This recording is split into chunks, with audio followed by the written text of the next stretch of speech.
তোমরা এই বাঙালিরা, মূর্খরা, ছোট লোকেরা, গরিবেরা, তোমরা পিছনের দিকে যাও। তোমাদেরকে নিয়ে আমি আর বলতে ইচ্ছা নাই। তোরা মানুষ হবি না, তোরা অমানুষ, তোরা ছোট লোক, তোরা বর্বর, তোরা অপদার্থ, তোরা ব্যাকওয়ার্ড। এক কথায় গরিব, অশিক্ষিত, মূর্খ, ছোট লোক। এই জাতি জীবনেও মানুষ হবে না। বর্বর, বর্বরই থেকে গেল।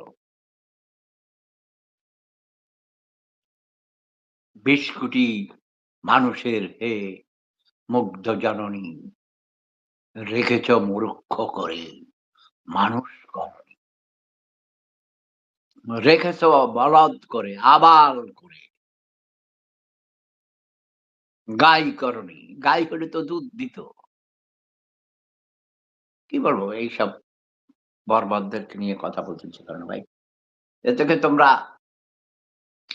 এই তাজা আঙ্গুর খাও। খাবা নাকি? আঙ্গুর খাবা, গ্রিন টি খাবা। আমার সাথে বসে, বসে অন্য কথা কও। জামায়াতের নেতারা বলেছে, আওয়ামী লীগের পলাতক নেতাদের স্ত্রী এবং কন্যাগণ গনিমতের মাল। মানে জামাতের সম্পদ এখন। তাও বলেছে জামাতের, অন্য কারো না। কি বুঝেছ? হে আওয়ামী লীগ কি আছে? হেই বর্বর চোর ডাকাইতেরা, খুনিরা, রেপিস্টরা এখন কোথায়? কিরে ছাত্রলীগ কই? কিরে কাউয়া কাজিরা নোয়াখাইন্দা খাড়ার?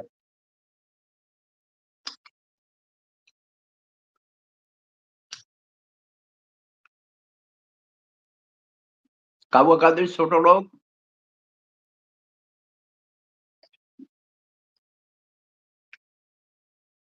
বর্বর,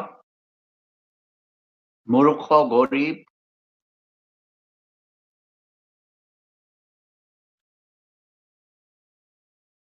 আওয়ামী লীগ খতম, তাই না? কি লিখছো? আওয়ামী লীগ খারাপ।